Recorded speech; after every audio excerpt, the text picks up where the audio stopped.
Untitled Goose Game, bland but fitting title aside, is making some decent waves online. What one might consider a simulator game in the vein of Goat Simulator, Untitled Goose Game gives way to a rather charming task-based stealth game which can offer up some mild brain-bending puzzles while tossing in a bit of hilarious stealth gameplay. Neither of which are all that taxing to do, but will still grant plenty of ways to be an avian jerk. While it's a short experience, what you do with it can more than make up for its lack of directed content. But that's not all you want to hear, is it? I've been waiting around for this game for a while now, as it had been announced for years with more or less the exact same trailer playing over and over again, but we knew what this was going to be for a long while, and the wait just kept going. Thankfully that wait's over, and the impact has been pretty obvious. Let's see what all the honking's about.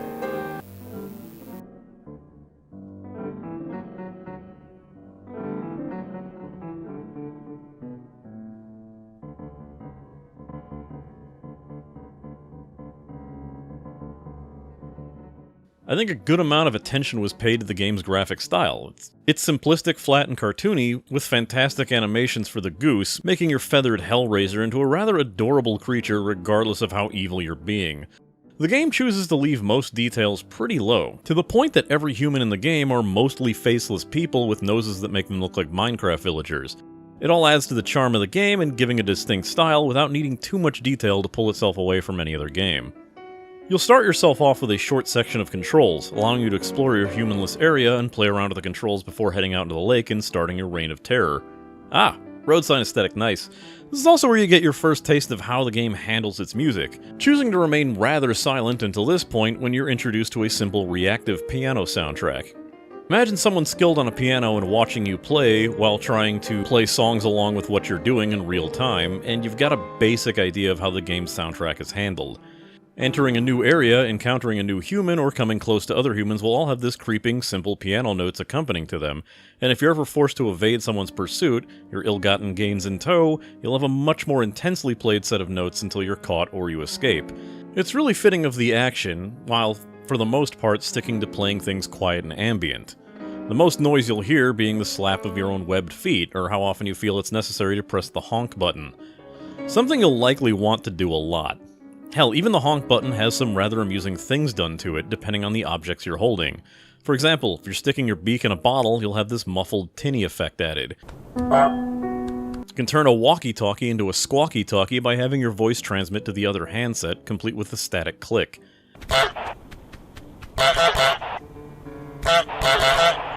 Grabbing the old man's harmonica in the pub will add some melody to your obnoxious call.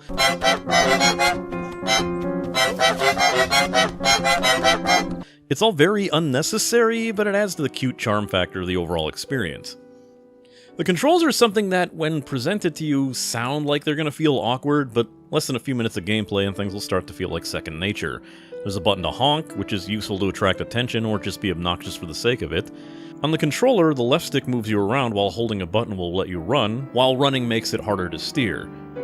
Using mouse and keyboard controls relegates you to click to move, double click to run, where the goose will always follow the cursor when you hold down the left mouse button.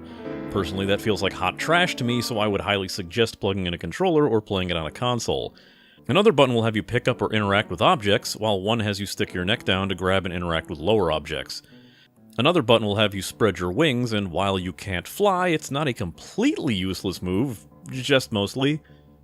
Personally, I love that most of these controllers will assign the last actions to the triggers, and if they're analog triggers like on the Xbox One or PS4, you'll have full analog control of those actions, and it's a lot more useful than you'd think it is. Not every object will react in the same way, and some are far heavier than others and force the goose to drag them along the floor instead of easily walking around with your prize in tow. It's pretty easy to notice what are interactable objects, as the goose will tend to look towards anything it can grab, or keep its eye on any people nearby. Anything that you can grab will also get a pretty obvious visual marker as well. You're more or less free to just mess around with the game, but no, there's nothing really set as a fail state. In the worst case scenario, someone will take back something that you've stashed away, but getting caught only causes you to drop what you're holding, as you'll get shooed away out of that character's range. Even if you see someone go for the hedge clippers, rest assured you're not going to get foie gras anytime soon, so feel free to be ruthless. In fact, the means of being shooed around and the quirky object physics can cause plenty of clipping and hang-up issues. Human characters tend to get stuck in loops, often unable to decide on what they want to do next. It's pretty easy to snap them out of any trance they seem to be under if you need them to behave properly, but it can usually end up to your advantage. The glitchiness is also pretty useful for the speedrunning community because, of course there's one. The current any % mode is under 3 minutes as they use that weird object physics to reach the last area almost instantly.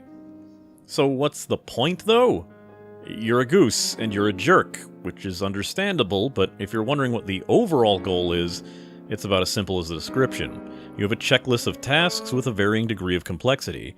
For example, a first area needs you to enter the garden, mess with the groundskeeper in various ways, like stealing his keys or removing his hat to force him to wear another one. You can get him wet, drag his rake into the lake, or collect a set of items to bring to the picnic blanket. While steal the keys is as simple as getting them off his belt, and completed almost the second they're separated, something like rake in the lake or collecting the picnic items can be harder as the groundskeeper will do his best to take his things back before you get them to their destination, which can take a bit of stealth and trickery. Luckily, every NPC in the game is borderline brain dead with a very much one-track mind. Even if they aren't glitching, it's very easy to distract them by honking or grabbing onto another object to lead them away, messing around with things in general, or ducking into a very obvious hiding spot that anyone would have been able to flush you out of with a modicum of effort. The real challenge is finding out how to perform the tasks when they get very simple and vague. Things like break the broom and get awarded a flower may not make sense immediately, but you'll figure it out by messing around enough. In fact, that's most of this game's charm. It's not so much what you have to do, but what you can do that makes most people have their fun with the game. Because all in all, the game is woefully short. If you're task and progression focused, you can be through the entire thing within a couple hours or less, even on your first playthrough. This is especially true when you realize that you don't need to do every task in order to continue, just enough tasks that someone in the area will put up a no goose sign. Once that happens, you'll get a starred task that will cause something to allow you to continue to the next area, with 4.5 areas in total. The garden, the high street, the backyards, and the pub, concluding in a final area that will have you backtracking through most of the areas that you've been in order to return where you started with your very noisy prize. Despite the game's length, some additional tasks and challenges open up once you've absconded with the game's final item.